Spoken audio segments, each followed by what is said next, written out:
Hello my dear students, मैं Meenakshi from VM academic classes Nashik. बच्चों, हम देख रहे हैं क्लास 11 का चैप्टर 9 प्रोबेबिलिटी और आज है उसका लेक्चर नंबर 1 जिसमें हम देखने वाले हैं एक्सरसाइज 9.1। ऑलरेडी इसके 5 एग्जाम्पल्स हमने सॉल्व किए थे। आज हम लोग एग्जाम्पल नंबर 6 से आगे के क्वेश्चंस लेने वाले हैं। तो स्टार्ट करते हैं। मैं डायरेक्टली बुक पे ही एक्सप्लेन करूँगी क्योंकि थ्योरेटिकल पार्ट बहुत है, तो डायरेक्टली बेटर रहेगा बुक पे ही, जहाँ पे ज़रूरत होगी वहाँ पे बोर्ड यूज़ करूँगी, ठीक है। और लॉजिकल क्वेश्चन है, यहाँ पे लॉजिक लगाना है, वैसे सॉल्व करना है। आप लोग अच्छे से लॉजिक लगाओ और फिर सॉल्व करो तो आपको बराबर आएगा, ठीक है।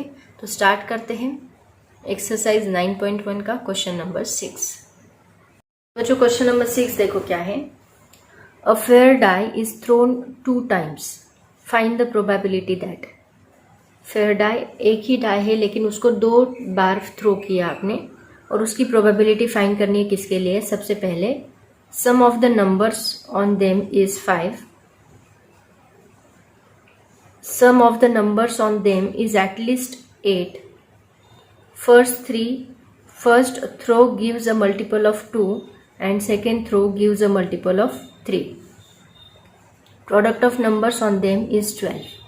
अभी जैसे हमने इसके पहले एक एग्जाम्पल सॉल्व किया था क्वेश्चन नंबर 4, उसमें भी हमने देखा था कि वहाँ पे हमने 2 डाइज लिए थे और उनको थ्रो किया था, बट यहाँ पे एक ही डाई और उसको थ्रो करना है। तो एक डाई सबसे पहले हमने थ्रो किया तो मान लो वहाँ पे 1 आया, दूसरी बार थ्रो किया तो 1 आया। तो पॉसिबिलिटीज कितनी है इसकी? 1 आ सकता है पहले, देन 1 2 आ सकता है, 1 3 आ सकता है, 1 4 आ सकता है, ऐसे 2 1 2 2 ऐसे 2 6 तक। मतलब यहाँ पे भी केस कितने नंबर्स आ सकते हैं, कितनी पॉसिबिलिटीज आ सकती है? 36 पॉसिबिलिटीज आ सकती है। इसका मतलब हमारा सैम्पल स्पेस क्या आएगा? 36 आएगा। एंड हमें क्या फाइंड करनी है? प्रोबेबिलिटी। प्रोबेबिलिटी हमेशा 0 to 1 के बीच में होती है, 1 से छोटी होती है। तो सबसे पहले उन्होंने क्या बोला है? Sum of number on them is 5। मतलब उसमें जो नंबर्स है उन दोनों की एडिशन कितनी आनी चाहिए? 5 आनी चाहिए। तो देखो यहाँ पे कौन सा नंबर है? 1 1 की एडिशन 2 आती है, 1 2 की 3, 1 3 की 4, 1 4 की 5 आती है, तो हम यहाँ पे 1 4 लेंगे। सिमिलरली 2 3 की 5 आती है, 3 2 की 5 आती है, 4 1 की, ऐसे ये जो नंबर्स है इनकी एडिशन कितनी आती है? 5। तो यहाँ पे नंबर ऑफ ए, मतलब number of element in A event कितना आया? That is equal to 4। कितने? देखो 1 2 3 4 ब्रैकेट्स आए, तो हम यहाँ पे लिखेंगे 4। तो प्रोबेबिलिटी का फॉर्मूला क्या होता है? Number of event divide by number of sample space. That means n of A divide by n of S, that is equal to 4 divide by 36। 4 9 जा 36, दैट मीन्स 1/9। ठीक है, ये हमारा पहला इवेंट। दूसरा इवेंट उन्होंने क्या बोला है? Sum of the numbers on them is at least 8।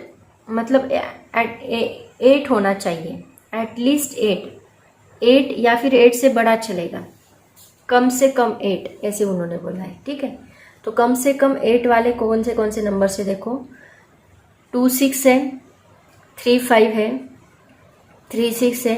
अभी 3 5 यहाँ पे 8 आ रहा है, 3 6 कितना आ रहा है? 9, मतलब ये 8 से बड़ा है, तो 8 से बड़े सभी नंबर्स चलेंगे। 4 4 है, 4 5 4 6 5, तो सबकी एडिशन करके देखो ये कितनी आएगी? 8 से बड़ी आएगी। 2 + 6 इज 8, 5 + 3 इज 8, 6 + 3 इज 9, और बहुत सारे नंबर से जो 8 से बड़े ही है। ठीक है, तो ये ऐसे टोटल नंबर्स कितने आए? 15। इसका मतलब इसकी प्रोबेबिलिटी क्या आएगी? Number of B divide by number of S is equal to 15 divide by 36 is equal to 5 divide by 12। तो ये हमारा सेकेंड इवेंट। थर्ड इवेंट उन्होंने क्या बोला है? थर्ड देखो क्या बोला है। First throw gives a multiple of 2। First throw gives a multiple of 2, मतलब देखो यहाँ पे ये सभी 1 है, तो 1 मल्टीपल ऑफ 2 नहीं है, 2 मल्टीपल ऑफ 2 है। तो ये फर्स्ट थ्रो मल्टीपल ऑफ 2 में ये सभी नंबर्स आएंगे। ठीक है, first throw is multiple of 2 and second throw gives a multiple of 3। मतलब ऐसे ही लेने हैं जो multiple of 2 and multiple of 3 है। तो यहाँ पे 2 1 नहीं आएगा, देखो, क्योंकि 1 मल्टीपल ऑफ 3 नहीं है, 2 मल्टीपल ऑफ 2 है लेकिन 1 मल्टीपल ऑफ 3 नहीं है। 2 3 आएगा, उसके बाद 2 6 आएगा, क्योंकि ये मल्टीपल ऑफ 2 है, 6 मल्टीपल ऑफ 3 है। उसके बाद 3 की कौन सी भी रो नहीं आएगी, 4 4 आएगा, 4 1 जा 4, मतलब 4 3 आएगा, राइट, एंड 4 6 आएगा। उसके बाद 5 की कौन सी भी रो नहीं आएगी, 6 में से 6 3 आएगा एंड 6 6 आएगा। ठीक है, तो ऐसे नंबर्स का हमें क्या बनाना है? एक सेट बनाना है। तो यहाँ पे देखो ये सेट हमने बनाया। C be the first throw gives a multiple of 2 and second throw gives a multiple of 3। 2 3 2 6 4 3 4 6 6 3 6 6, therefore NC is equal to 6. So probability of C is equal to N of C divided by N of S is equal to 6 divided by 36 is equal to 1/6. उसके बाद D क्या बोला है, D be the event that product of the numbers on uppermost face is 12. मतलब ये दोनों का multiplication कितना होना चाहिए, 12 होना चाहिए। 2 6 is equal to 12, 2 6 are 12, 3 4 are 12, 4 3 are 12, 6 2 are 12। ये टोटल 4 सैंपल स्पेस यहाँ पे हमें मिले। इनकी probability 4 divide by 36 is equal to 1/9। Simple question था बहुत ही। उसके बाद देखते हैं क्वेश्चन नंबर 7। देखो क्या है। 2 cards are drawn from a big pack of 52 cards. आपको कार्ड्स पता है, कार्ड्स आप लोग खेलते होंगे, वो 52 कार्ड्स होते हैं। उसमें से हमें 2 कार्ड्स रैंडमली ड्रॉ आउट करने हैं। Find the probability that one is a face card and other is an S card. आपको पता है 4 टाइप्स होते हैं कार्ड्स के, उसमें एक फेस कार्ड एंड एक एस कार्ड होता है। तो उसमें से 2 निकालने हैं हमें। तो उसमें से एक फेस कार्ड और दूसरा एस कार्ड निकालने की प्रोबेबिलिटी कितनी है, राइट ना। तो सबसे पहले तो हमें नंबर ऑफ सैंपल स्पेस निकालना होगा। अभी नंबर ऑफ सैंपल स्पेस निकालने के लिए हमें इतना सैंपल स्पेस लिखने की जरूरत नहीं है। यहाँ पे वापस हम लोग परमिटेशन कॉम्बिनेशन का फॉर्मूला यूज करेंगे। तो कॉम्बिनेशन का फॉर्मूला हम लोग पहले यूज करेंगे। सबसे पहले हम नंबर ऑफ सैंपल स्पेस निकाल लेते हैं। हमें कितने कार्ड्स ड्रॉन करने हैं, 2। तो हम क्या लिखेंगे, कितने में से, 52 में से। तो 52 C2 हम लोग करेंगे। So N of S is equal to क्या मिलेगा, 52 C2। ओके। उसके बाद सबसे पहले उन्होंने क्या बोला है, A be the event that out of the 2 cards drawn, one is a face card and the other is an ace card. So there are 12 face cards and 4 ace cards in a pack of 52 cards, right ना। मतलब यहाँ पे 12 जो होते हैं वो face cards होते हैं, 4 जो होते हैं वो एस कार्ड्स होते हैं। तो इसमें से 52 कार्ड्स में से, तो सबसे पहले हम उन 12 में से प्रोबेबिलिटी निकालेंगे 1 की। एक निकालना है तो हम 12 C1 करेंगे, और इसके 4 में से एक निकालना है तो 4 C1 करेंगे। मतलब नंबर ऑफ ए क्या मिलेगा हमें, 12 C1 इंटू 4 C1। ओके। तो अभी इसको सॉल्व करते हैं। तो कॉम्बिनेशन का फॉर्मूला होप्स आपको याद होगा। Probability of A is equal to number of A divide by number of S is equal to 12 C1 into 4 C1 divide by 52 C2। That is equal to, ये आएगा 52 into 4 divide by 52 into 51 divide by 2 into 1। Factorial का formula use करके इसको solve किया है। सो इसको solve करने के बाद हमें मिलेगा 8 divide by 2 to 1। Okay. Factorization का फॉर्मूला याद है ना आपको, कैसे निकालते हैं हम लोग। 12 C1 है मान लो, 12 C1 के लिए अभी यहाँ पे 1 है तो हम लोग डायरेक्टली यहाँ पे 12 लिख सकते हैं। अदरवाइज हम लोग कैसे लेते हैं, 12 factorial divide by 12 minus 1 means 11 factorial into 1 factorial, ऐसे लेते हैं। तो ये सॉल्व करने के बाद अगर 1 रहा तो हमें ये 11 फैक्टोरियल, इसको 12 इंटू 11 करो, वो कैंसिल होगा और आपको बस 12 मिलेगा। सिमिलरली 4 C1 का यहाँ पे किया है, देखो 52 फैक्टोरियल 52 इंटू 51 किया डिवाइड बाय, यहाँ 52 माइनस 2 कितना आएगा, that is 50 factorial into 2 factorial. ये जो 2 है उसको 2 फैक्टोरियल को, तो 2 फैक्टोरियल का आंसर आएगा 2 इंटू 1। फिर सॉल्व करने के बाद ये हमें मिलेगा 8 डिवाइड बाई 2 to 1। ओके। तो ये आपको मिला प्रोबेबिलिटी ऑफ ए इवेंट जो उन्होंने बोला था उसकी प्रोबेबिलिटी। सेकेंड देखो क्या बोला है उन्होंने, सेकेंड में जाते हैं हम लोग। Let B be the event that out of 2 cards drawn one is a club. अब यहाँ पे एक क्लब एंड दूसरा डायमंड ऐसे बोला है। तो क्लब कार्ड्स कितने होते हैं, 13 होते हैं, एंड डायमंड कार्ड्स भी कितने होते हैं, 13 होते हैं। सो 13 C1 इंटू 13 C1 हमें करना होगा, क्योंकि एक एक कार्ड दोनों में से ड्रॉन करना है। तो 13 C1 करेंगे और सेम वैसे ही सॉल्व करेंगे जैसे इसके पहले का किया। तो इसका आंसर हमें मिलेगा 13 डिवाइड बाई 102। उसके बाद देखो, let C be the event that both the cards drawn are of the same suit. मतलब सेम सूट मतलब सेम टाइप में से ड्रॉन किए हैं दोनों भी cards. A pack of 52 card consist of 4 suit. उसमें 4 सूट होते हैं 13 कार्ड्स के, राइट ना, कंटेनिंग 13 कार्ड्स ईच। तो 2 उसमें से ड्रॉन करने हैं। तो इसमें 13 में से 2 ड्रॉ करने हैं, मतलब 13 C2 हम लोग करेंगे। और ऐसे कितने कार्ड्स है, 4, तो हम इसको 4 से मल्टीप्लाई करेंगे। ऐसी प्रोबेबल नंबर ऑफ पॉसिबिलिटीज आ सकती है। 13C2 इंटू 4, तो इसको सॉल्व करने के बाद हमें मिलेगा 4 डिवाइड बाई 17। उसके बाद है डी, उन्होंने बोला है both the cards drawn are red, दोनों भी रेड। अब यहाँ पे 26 कार्ड जो है, pack of 52 contains 26 red cards, okay.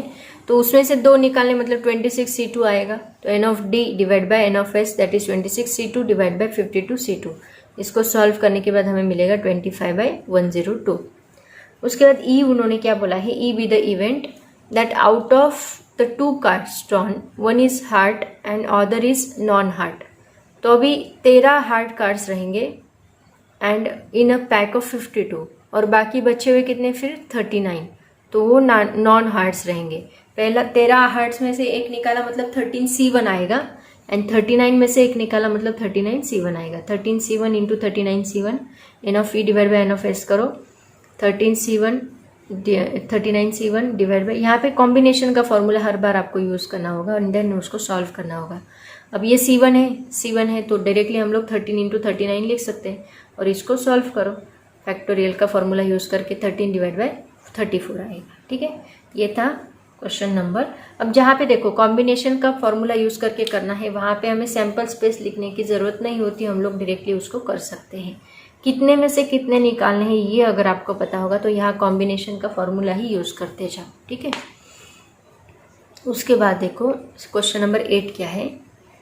3 cards are drawn from a pack of 52 cards, find the chance that. अब ये सेम पहला एग्जाम्पल हमने किया ना, उसके जैसा ही करना है। इसके लिए आपको कार्ड्स पता होने चाहिए, आप लोग खुद ट्राई करोगे, सेम उसी तरह करने। बस यहाँ पे 3 कार्ड्स हैं, देन क्वीन कार्ड्स बोले उन्होंने, 1 is S card, at least 1 is diamond card, ये सेम इसके जैसा ही करना है। मैं आपको आंसर दिखा देती हूँ, चाहे तो इसका स्क्रीनशॉट निकालो और खुद ट्राई करो। ओके, दिस इज फर्स्ट, ये है सेकेंड, इसका स्क्रीनशॉट ले लो, ये है थर्ड, एंड ये 4th। ओके, तो चारों का स्क्रीनशॉट निकाल के उसको खुद सॉल्व करो। मैं अभी 9th बताती हूँ आपको। From a bag containing 10 red, 4 blue and 6 black balls, a ball is drawn at random, find the probability of drawing a red ball, a blue और black ball, not a black ball. मतलब यहाँ पे हमें एक bag दी है, उसमें 10 red ball है, 4 blue है और 6 ब्लैक है, तो उसमें से हमें एक बॉल निकालना है। ठीक है, तो उन्होंने बोला कि उसमें से वो बॉल निकालने की प्रोबेबिलिटी, अगर पहले रेड बॉल रहा तो प्रोबेबिलिटी क्या रहेगी, ब्लू रहा तो क्या रहेगी, ब्लू और ब्लैक की probability, and then not a black ball की प्रोबेबिलिटी। तो सबसे पहले बॉल्स कितने हैं वो देख लो, कितने बॉल्स है बैग कंटेनिंग 10 + 4 + 6 = 20 बॉल्स है, राइट। उसमें से एक निकालना है, मतलब 20C1, तो सैम्पल स्पेस क्या आएगा, n of c = 20C1 = 20 आएगा। तो अब देखते हैं सबसे पहला रेड बॉल की प्रोबेबिलिटी कितनी रहेगी। तो सबसे पहले event that ball drawn is red, red ball की कितनी प्रोबेबिलिटी है, टोटल बॉल्स कितने हैं 10 रेड बॉल्स है, तो 10 में से एक निकालना है, मतलब 10C1 वेज आएंगे, राइट। तो 10C1 मतलब 10, तो number of A divide by number of S = 10 divide by 20 = 1/2, ये इसकी प्रोबेबिलिटी रहेगी। दूसरा, be with the event that the ball drawn is blue और ब्लैक, ब्लू और ब्लैक मतलब यहाँ पे कितने ब्लू है 4, कितने ब्लैक है 6, तो 4 blue and 6 black balls. 1 blue ball can be drawn from 4 blue, 4 blue में से एक निकालना है, मतलब 4C1 आएगा, और 1 ब्लैक फ्रॉम 6 ब्लैक, राइट ना, तो 6C1 आएगा। तो number of B 4C1 + 6C1 आएगा, 4 ब्लू और ब्लैक बोला है ना उन्होंने, तो 4C1 + 6C1, तो ये 4 + 6 कितना होगा 10, ये वापस वैसे ही प्रोबेबिलिटी इसकी 10 डिवाइड बाय 20 = 1/2 आएगी। थर्ड उन्होंने क्या बोला है, let's C be the event that ball drawn is not black, black नहीं बचे हुए, मतलब 20 में से ब्लैक कितने हैं उतने निकाल दो, ब्लैक कितने हैं हमारे पास, दैट इज 6, तो 20 में से 6 गए तो कितने बचेंगे 14 रेड एंड ब्लू बॉल से, उसमें ये सभी तो नॉन ब्लैक ही रहेंगे, इसका मतलब 14 में से एक निकालना है, तो 14C1 that is equal to 14, 14 divide by 20 = 7 divide by 10। Okay, ऐसे हम सॉल्व करेंगे। This is the question number 9। अब देखते हैं क्वेश्चन नंबर 10 क्या है। देखो ये भी उसके जैसा ही है। अ box contain 75 tickets numbered 1 to 75 मतलब उसमें 75 टिकट्स है बॉक्स में, उसमें हर एक टिकट के ऊपर 1 to 75 नंबर्स हैं। A ticket is drawn at random from the box, find the probability. Box में से एक टिकट निकालना है, तो प्रोबेबिलिटी हमें बोली है number of the tickets is divisible bye 6, मतलब ऐसे नंबर फाइंड करो जो डिविजिबल बाय 6 होंगे 75 में से। Number on the tickets is perfect square होंगे।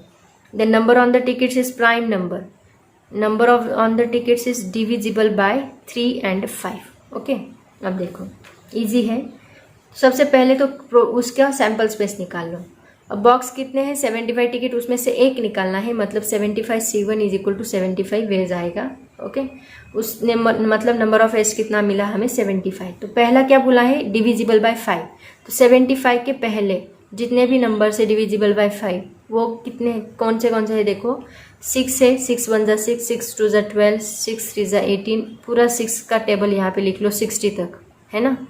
आगे 11 6 जा 66 है, देन 72 है। तो ये सभी क्या है जो डिविजिबल बाय 6 है। तो कितने नंबर्स आए यहाँ पे टोटल 12 नंबर्स आए। तो number of element in A कितने हैं 12। तो प्रोबेबिलिटी हम निकालेंगे number of A divide by number of S is equal to 12 divide by 75 is equal to 4 divide by 25। ये हमारा हुआ पहला इवेंट। दूसरा ऐसे ही आपको सॉल्व करना है। दूसरा क्या बोला number on ticket is perfect square कौन से होते हैं 1 होता है 4 9 16 25 36 49 64, ये सभी परफेक्ट स्क्वायर है। तो टोटल नंबर कितने हो गए 8। तो 8 डिवाइड बाय 75, तो प्रोबेबिलिटी ऑफ बी कितनी आएगी 8/75। उसके बाद सी क्या है देखो that event that number on ticket is prime number, मतलब 2 3 5 7 11 13 17 प्राइम नंबर पता है ना आपको, जो डिवाइड नहीं होते कौन से भी नंबर से उनको हम प्राइम नंबर बोलते हैं। तो ऐसे टोटल कितने नंबर से इसमें 21 है। तो number of C divide by number of S कितने हैं 21 divide by 75 is equal to 7 divide by 25। Then D with the event that number on ticket is divisible by 3 and 5, 3 and 5 से divisible, तो 15 है 30, दोनों से डिविजिबल होने चाहिए। तो 15 देखो 3 से भी डिविजिबल है 5 से भी डिविजिबल है, 30 3 से है 5 से है, 45 3 से है 5 से है, 60 75, ये सभी नंबर्स 3 and 5 दोनों से डिविजिबल है। तो नंबर ऑफ डी कितना आया दैट इज इक्वल टू 5, तो 5 divide by 75 is equal to 1/15। अब देखते हैं next question that is question number 11। Question number 11 देखो क्या है what is the chance that a leap year selected at random will contain 53 Sundays. देखो leap year मतलब क्या होता है, सबसे पहले तो ये आपको पता होना चाहिए। लीप ईयर मतलब कि उसमें 366 डेज होते हैं, ऐसे रादर ईयर में 1 ईयर में 365 डेज होते हैं, लेकिन लीप ईयर में 366 डेज होते हैं, मतलब फेब का एक डे ज़्यादा होता है, राइट ना। तो ऐसे लीप ईयर में 366 days and so it shall have 52 complete weeks and 2 more days होते हैं। इसमें 52 कंप्लीट वीक्स होते हैं एंड 2 ज़्यादा डेज होते हैं। तो ये 2 ज़्यादा डेज कौन से हो सकते हैं, इसकी प्रोबेबिलिटी निकालो। संडे मंडे हो सकता है, मंडे ट्यूसडे हो सकता है, ट्यूसडे वेनसडे हो सकता है, वेनसडे थर्सडे हो सकता है, थर्सडे फ्राइडे हो सकता है, फ्राइडे सैटरडे हो सकता है, सैटरडे संडे हो सकता है। ये 2 डेज जो एक्स्ट्रा है उनका। तो इसमें उन्होंने क्या बोला है selected at random will contain 53 Sundays, मतलब 52 कंप्लीट वीक्स एंड उसमें 53 संडे होने के चांसेस कितने हैं, है ना। 52 कंप्लीट वीक में 52 संडे आएंगे और 53 संडे होने के चांसेस कितने, ऐसे उन्होंने पूछा। और बचे हुए दो डेज में से संडे हो सकता है। तो इसमें संडे देखो ये एक आ रहा है और ये एक आ रहा है। तो सबसे पहले इसका सैम्पल स्पेस निकाल लो। सैम्पल स्पेस कितना है दैट इज 7। ये 2 डेज जो है एक्स्ट्रा उसमें टोटल सैम्पल स्पेस कितना है 7। तो इसमें संडे कितने दिन आ रहा है, कितने 2 बार, इसमें संडे 2 बार आ रहा है, Sunday Monday and Saturday Sunday. तो ये इसका प्रोबेबिलिटी हो गया 2, प्रोबेबिलिटी नहीं number of event that is 2। तो ये probability of E is equal to number of event divide by number of samples पे, that is equal to 2 divide by 7। बहुत सिंपल था, अगर आपने लॉजिक लगाया तो खुद सॉल्व कर सकते हैं। बहुत सिंपल है। लीप ईयर में कितने डेज है वो निकालो, कितने वीक्स है वो निकालो, और बचे हुए 2 डेज है उसमें से संडे की प्रोबेबिलिटी कितनी है वो निकालो। ठीक है, दिस इज क्वेश्चन नंबर 11। अब देखते हैं question number 12। Find the probability of getting both red balls when from a bag containing 5 red and 4 black balls, 2 balls are drawn. ये सेम वो रेड और ब्लैक बॉल वाला जो एग्जाम्पल है उसके जैसा आपको सॉल्व करना है, बस यहाँ पे with replacement and without replacement वाला है। विथ रिप्लेसमेंट मतलब वापिस रखो, और मतलब एक बॉल निकाला उसको वापस बैग में ही रखो, उसको विथ रिप्लेसमेंट बोलेंगे। विदाउट रिप्लेसमेंट मतलब एक बॉल निकालने के बाद उसको वापस बैग में नहीं रखना है, विदाउट रिप्लेसमेंट। ठीक है, तो ये आप लोग खुद सॉल्व करोगे। क्वेश्चन नंबर 12 मैं बताती हूँ। क्वेश्चन नंबर 13 क्या है। A room has 3 sockets from lamps from a collection of 10 bulbs of which 6 are defective. At night, a person select 3 bulbs at random and puts them in socket. What is the probability that room is still dark and the room is lit? तो देखो, total number of bulbs कितने हैं 10, उसमें defective कितने हैं 6 और non defective कितने हैं 4। इन 4 में से हमें 3 जो है वो सिलेक्ट करके वहां पे लगाने हैं। तो 3 bulbs can be selected out of 10। इन 10 में से हम लोग 3 सिलेक्ट करेंगे, क्योंकि हमें तो पता नहीं डिफेक्टिव कौन सा है नॉन डिफेक्टिव कौन सा है, तो हम 10 में से ही उसको सिलेक्ट करेंगे। तो 10C3, so N of S क्या आएगा 10C3। अब ए इवेंट उन्होंने क्या बोला है, रूम इज स्टिल डार्क, मतलब रूम डार्क रहने के चांसेस कितने हैं, मतलब डार्क इसका मतलब क्या कि डिफेक्टिव होगा। तो 6 में से 3 क्या है प्रोबेबिलिटी डिफेक्टिव, तो चांसेस कितने हैं 6 में से 3 वेज, मतलब 6C3। तो number of A divide by number of S is equal to 6C3 divide by 10C3 is equal to, इसको सॉल्व करने के बाद हमें मिलेगा 1/6। Similarly A be the event that room is lit, मतलब यहाँ पे रूम इज लिट के चांसेस कितने हैं, रूम इज नॉट लिट मतलब probability of would that complement जो हमने फॉर्मूला देखा था उसको 1 में से माइनस करो तो वो आपको मिलेगा, क्योंकि प्रोबेबिलिटी कितनी आती है दैट इज इक्वल टू 1। ये दोनों को मिला के हमें कितना आंसर मिलेगा 1। ये अगर हमने इधर शिफ्ट किया तो यहाँ पे उसको माइनस करना पड़ेगा। तो ए कॉम्प्लीमेंट निकालना है, इसका मतलब ये ए है तो इसका कॉम्प्लीमेंट हमें निकालना है। तो उसका फॉर्मूला देखो, प्रॉपर्टीज में मैंने आपको बताया था probability of A is equal to probability of A complement is equal to 1 minus probability of A, right. ये कितना आएगा 1 माइनस प्रोबेबिलिटी ऑफ ए क्या है वो हमने निकाली 1/6, वो यहाँ पे पुट करो। 1 माइनस 1/6 इज इक्वल टू 5/6, तो ये हमें आंसर मिला। तो जब यहाँ पे ऐसी अपोजिट सिचुएशन आएगी ना, सीधा सीधा आप लोग ये फॉर्मूला यूज करते जाओ। ये है और इसके अपोजिट ये है, ये क्या है room is dark room is light, है ना।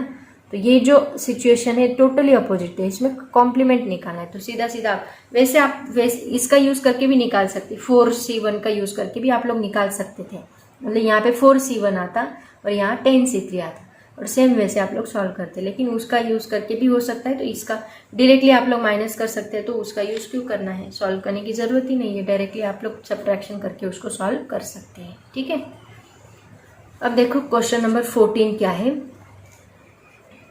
Letter of the word mother are arrange at random, इस वर्ड को रैंडमली अरेंज करना है। Find the probability that in the arrangement vowels are always together, ovals are never together, O is at the beginning and end with T, starting with the vowel and end with the consonant.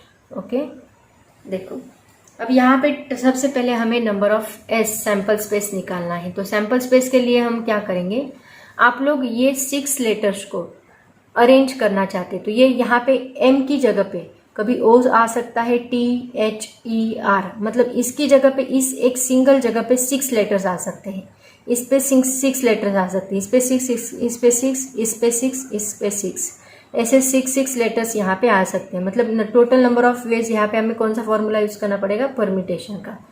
तो 6 letters in the word mother, these letters can be arranged among themselves in 6C6 way, 6P6 way, that means 6 factorial ways, right ना। मतलब एक बार ये letter यहाँ पे एक बार हमने arrange किया, उसके बाद बचे हुए 5 लेटर, मतलब यहाँ पहले 6 लेटर ला सकते हैं, यहाँ 5, यहाँ 4, यहाँ 3, यहाँ 2 एंड यहाँ 1, इसीलिए हमने यहाँ पे परम्यूटेशन का फॉर्मूला यूज़ किया, क्योंकि एक रखने के बाद वापस हम वही लेटर वापस वहाँ पे नहीं रख सकते। मतलब अगर मान लो यहाँ m रखा आपने, तो अभी इस पे चांसेस कितने हैं o की जगह पे, 1 2 3 4 5 में से दूसरा हमें लाना है यहाँ पे, राइट ना। तो यहाँ पे आपको 5 ही लेटर है जिनको सिलेक्ट करना है। फिर एक लेटर हमने यहाँ पे सिलेक्ट किया, अब इसके लिए कितने लेटर से आपके पास सिलेक्ट करने के लिए 4, इसके लिए कितने लेटर से आपके पास 3, इसके लिए 2, इसके लिए 1, इसीलिए हमने परम्यूटेशन का फॉर्मूला यूज किया, क्योंकि एक एक कम होते जा रहा है। एक हमने फिक्स कर दिया ना यहाँ पे, अब हमारे पास 5 ऑप्शन है, फिर दूसरा फिक्स किया तो 4 ऑप्शन है, तीसरा फिक्स किया तो 3 ऑप्शन, तीनों में से एक पुट करना है, इसलिए परम्यूटेशन का फॉर्मूला यूज किया। तो कितना आया, 6 factorial number of sample space मिला। अब उन्होंने फर्स्ट क्या बोला है कि ऐसा इवेंट जिसमें ओवेल्स आर ऑलवेज टुगेदर, उसकी प्रोबेबिलिटी निकालो। Vowels are always together, the word mother consist of 2 vowels, कौन सी, ओ एंड ई, इसमें 2 ओवेल्स है, O and E, and 4 consonant है, that is MTHR। 2 vowels can be arrange among themselves in 2p2 ways, है ना, 2 factorial आएगा 2 vowels को arrange करने के लिए। तो 2 ओवेल्स एज 1 ग्रुप, अब यहाँ पे ये एक ग्रुप बन जाएगा, क्योंकि दोनों को साथ में लगाना है ना, तो इनको हम साथ में लगाएंगे, तो ये एक ग्रुप बन गया। अब ये 6 में से एक ग्रुप है, मतलब अभी कितना हुआ, 5 बचे, तो बाकी 5 को हम लोग कैसे अरेंज करेंगे, 5p5 से अरेंज करेंगे, तो ये हमें मिलेगा 5 फैक्टोरियल। तो ये हमें मिला 2 फैक्टोरियल इंटू 5 फैक्टोरियल, तो number of a divide by number of s is equal to 2 factorial into 5 factorial divide by 6 factorial, that is equal to 1/3। Okay, ऐसे हम लोग इसको सॉल्व करेंगे। दूसरा इवेंट उन्होंने क्या बोला है, vowels are never together, vowels एक जगह नहीं है, तो अभी 4 कॉन्सोनेंट है, उनको अरेंज करना है, वो कभी भी टुगेदर नहीं आने चाहिए। तो हम क्या करेंगे, यहाँ पे ओवेल, फिर कॉन्सोनेंट, फिर ओवेल, फिर कॉन्सोनेंट, देन कॉन्सोनेंट, मतलब 1 by 1 कॉन्सोनेंट रखेंगे, ठीक है। 5 गैप्स बनेंगे यहाँ पे, टोटल गैप्स देखो 1 2 3 4 5 गैप्स बनेंगे। Be the event that vowels are never together, 4 consonants create 5 gaps, 4 consonant 5 gaps बना सकते हैं, इन विच ओवेल्स आर, इसमें हमें ओवेल्स को अरेंज करना है, कितने, 5 में से 5 गैप में हमें 2 ओवेल्स को अरेंज करना है, तो हमारा फॉर्मूला क्या बनेगा, 5p2 बनेगा, राइट ना। 5 gaps in 2 vowels can be arrange in 5 gaps in 5p2 ways. Okay, तो इसको सॉल्व कैसे करेंगे, and also consonant can be arrange, और कॉन्सोनेंट को कैसे अरेंज कर सकते हैं, 4p4, बचे हुए कॉन्सोनेंट कितने हैं, फिर 4, तो 4p4 को हम लोग 4 फैक्टोरियल से अरेंज कर सकते हैं। तो इसका मतलब 4 फैक्टोरियल इंटू 5p2, इसको सॉल्व करो, मतलब n ऑफ b हमें क्या मिला, 4 factorial into 5p2 divide by 6 factorial. आपको इसके लिए परम्यूटेशन कॉम्बिनेशन बहुत अच्छे से आना चाहिए, तभी आप लोग इसको सॉल्व कर सकते हैं। मैं अभी यहाँ पे वो एक्सप्लेन नहीं कर रही, डायरेक्टली आंसर बता रही हूँ, परम्यूटेशन कॉम्बिनेशन के फॉर्मूले अप्लाई करना सीख लो। तो ये हमें मिलता है 2 डिवाइड बाय 3। उसके बाद देखो, C be the event that word begin with O and end with T. अब first and last letter can be arrange in 1 way, right ना, मतलब यहाँ पे स्टार्टिंग में O आना चाहिए, लास्ट में T आना चाहिए। ओके, तो first and last letter can be arrange in 1 way, मतलब पहले O या T आ सकता है, लास्ट में O या T, मतलब दो वे है आपके पास, राइट। एंड रिमेनिंग 4 लेटर्स को आप लोग कैसे अरेंज करोगे, दैट इज 4p4 वे से, मतलब पहले स्टार्टिंग में O एंड T आएगा, अंदर के जो 4 लेटर्स है उसमें आप 4 में से कौन सा भी लेटर लाओगे, इसका मतलब उसको 4p4 फैक्टोरियल से आप लोग अरेंज कर सकते हैं, मतलब 4 factorial ways. So 4 factorial into 1, ऐसे हम लोग उसको अरेंज करेंगे, that is equal to 4 factorial. तो n of c divide by n of s is equal to 4 factorial divide by 6 factorial is equal to 1/30।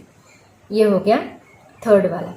अब फोर्थ वाला आप लोग खुद सॉल्व करोगे, ठीक है। 3 मैंने आपको करके दिए हैं। चौथा जो है, word start with oval and and with consonant, ऐसे उन्होंने बोला है। चाहे तो इसका स्क्रीनशॉट निकालो, लेकिन इसको आप खुद ट्राई करोगे सॉल्व करने का। और जो एग्जाम्पल्स हमने आपको बताए हैं, एक्सप्लेन किए हैं, उनको खुद सॉल्व करके देखो, खुद ट्राई करके देखो। अब हम देखते हैं 15th वाला। 15 देखो क्या है, a letters are to be posted in 4 post boxes if any one of the letter can be posted in any of the 4 post boxes.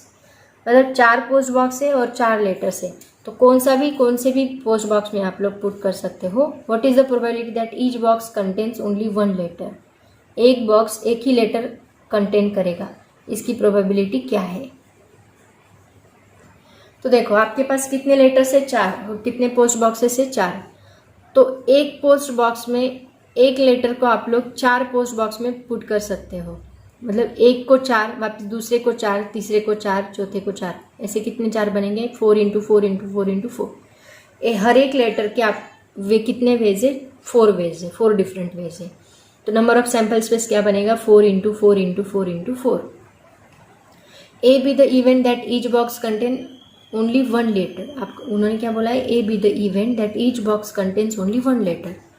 So first letter can be posted in 4 different way. पहले हमने पहला letter लिया, उसको आप कितनी बार put कर सकते हो, 4 बार, राइट ना। तो एक मान लो उस 4 में से आपने एक में उसको पुट कर दिया। अब सेकंड के लिए कितने ऑप्शन बचेंगे, वापस आप जिसमें वो लेटर डाले हो उसमें वापस नहीं डाल सकते। तो सेकंड के लिए हम आपके पास कितने वे रहेंगे, फिर 3 ही वेज बचेंगे।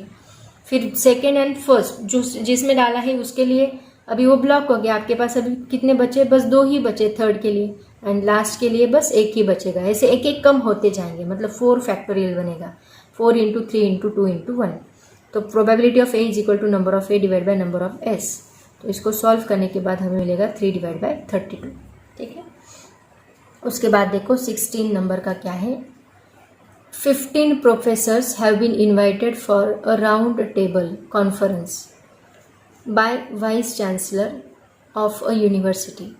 मतलब राउंड टेबल है, उसमें 15 प्रोफेसर्स है, उसने एक वाइस चांसलर ने कॉन्फ्रेंस बुलाई है यूनिवर्सिटी में, उसमें 15 प्रोफेसर्स है, okay. What is the probability that 2 particular professor occupy the seats on either side of the vice chancellor during the conference. मतलब यहाँ पे सेंटर में, यहाँ पे वाइस चांसलर की चेयर है, यहाँ पे एक प्रोफेसर और यहाँ पे एक प्रोफेसर, तो ये 2 प्लेस, ऐसा राउंड टेबल है, तो ये 2 प्लेस ऑक्यूपाई करने की चांसेस कितने हैं, ठीक है। अब देखो आपके पास पर्सन कितने हैं, 15 प्रोफेसर से, उसमें से एक वाइस चांसलर, उसमें से नहीं, एक अलग वाइस चांसलर, मतलब 16 लोग हैं, 16 पर्सन से, ठीक है। तो पहले तो हम प्रोबेबिलिटी सैंपल स्पेस निकाल लेते हैं। तो देखो अब यहाँ vice chancellor invited 15 professors, there are in all 16 persons, मतलब 15 प्रोफेसर्स एंड एक वाइस चांसलर, ऐसे टोटल 16 पर्सन्स है। तो 16 persons can be arrange among themselves around the round table in 16 minus 1 factorial, क्योंकि एक चांसलर तो वहाँ पे ही रहेगा ना, वो तो नहीं हिल सकता। तो बाकी जो है 16 माइनस 1 फैक्टोरियल हम लोग, मतलब उनको 15 वेज से, वो 15 फैक्टोरियल से वेज से उनको अरेंज कर सकते हैं। तो हमारा सैम्पल स्पेस क्या आएगा, 15 फैक्टोरियल आएगा। Now A be the event that 2 particular professors be seated on either side of the vice chancellor, यहाँ पे बैठेंगे वो। So these are those 2 particular persons sit on either side of the vice chancellor in 2p2 way। वो 2 जो person है वो 2, एक तो एक यहाँ पे बैठेगा, दूसरा यहाँ पे बैठेगा, नहीं तो ये जो है बैठा है ये इस साइड बैठ सकता है। इनको कितने वेज है, 2 वेज है, 2 चेयर है तो 2 वेज है। ये क्या बनेगा, 2p2, दैट मीन्स 2 फैक्टोरियल। तो ये 2 हो गया। अब ये 15 में से 2 गए, बचे कितने, 13।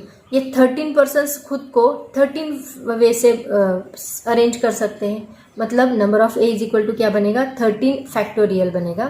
And number of A event जो बताया उन्होंने क्या बोला कि वो 2 पर्सन्स कैसे बैठ सकते हो, यहाँ 13 फैक्टोरियल इंटू 2 फैक्टोरियल, इतने नंबर ऑफ वेज हो सकते हैं। तो यहाँ पे प्रोबेबिलिटी क्या रहेगी, sample space 13 factorial into 2 factorial divide by 15, that is equal to, इसको सॉल्व करो आपको मिलेगा 1 डिवाइड बाई 105। आया समझ में, सिंपल एग्जाम्पल था। देन उसके बाद लास्ट एग्जाम्पल है, दैट इज द 17 इस एक्सरसाइज का क्या है देखो, a bag contains 7 black and 4 red balls, 7 black and 4 red balls. If 3 balls are drawn at random, find the probability that, 3 ball drawn करने, कितने में से, 11 में से। ऑलरेडी हमने ऐसा एक एग्जाम्पल सॉल्व किया है, सिंपल एग्जाम्पल है, ठीक है। पहला ऑल आर ब्लैक की प्रोबेबिलिटी निकालो and 1 is black and 2 are red की प्रोबेबिलिटी निकालो। तो बहुत सिंपल है, देखो टोटल बॉल्स कितने हैं, 7 + 4 11 बॉल्स। इसमें से 3 निकालें, मतलब 11C3 आएगा। So NS is equal to 11C3 करो। उसके बाद पहला उन्होंने बोला है ऑल आर ब्लैक, मतलब तीनों के तीनों ब्लैक, तो हम प्रोबेबिलिटी कैसे निकालेंगे? 7 ब्लैक में से 3, मतलब 7C3 लेना पड़ेगा। नंबर ऑफ इवेंट ए, तो देखो A be the event that all 3 balls are drawn are black, मतलब 7 ब्लैक में से 3 निकालें तो 7C3 वेज आएंगे, तो NA क्या आएगा?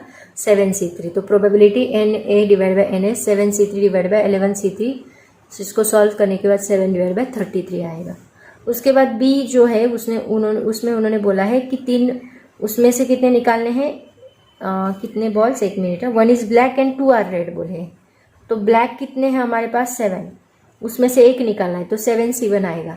एंड रेड कितने निकालेंगे? फिर 3 में से 1 यहाँ निकाला ब्लैक और 2 हमें रेड निकाले, मतलब 2, तो 4C2 वेज आएंगे। 7C1 into 4C2, so N of A divide by N of S is equal to 7C1 into 4C2 divide by 11C3 करेंगे। सो इसको सॉल्व करने के बाद आपको 14 डिवाइड बाई 55 मिलेगा। ठीक है, ऐसे हम लोग इसको सॉल्व करेंगे। तो बच्चों ये था हमारा प्रोबेबिलिटी का एक्सरसाइज 9.1। टोटल 17 क्वेश्चंस थे, सभी मैंने लिए हैं, मैंने डायरेक्टली बुक पे एक्सप्लेन किए। होप्स आपको समझ में आया होगा। अगर नहीं समझ में आता इनकेस तो वैसे मुझे मैसेज करो, मैं वापस उसको एक्सप्लेन करने की कोशिश करूँगी। तब तक ये पढ़ाई करते रहो। All the very best, thank you so much and bye bye.